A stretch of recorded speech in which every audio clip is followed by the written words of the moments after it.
Какво ще ни спееш?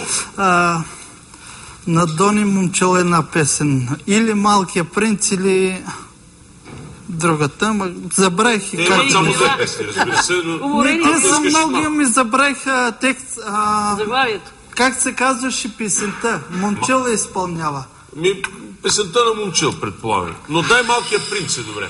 Светлината на пътя, осеяна след, носи мраморна тишина. Там в бялата смисълът е отнет и облечен е в самота. Дворци от вятър и от облачен прах, тихо знам. Живее там в своята сила и страх, звездният малък принц. Той не чувства в очите си нищото, вижда залези и цветя. Дворци от вятър и от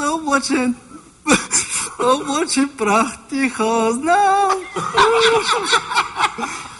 Живее там в своята сила и страх, звездният малък принц. Ти си уникален певец.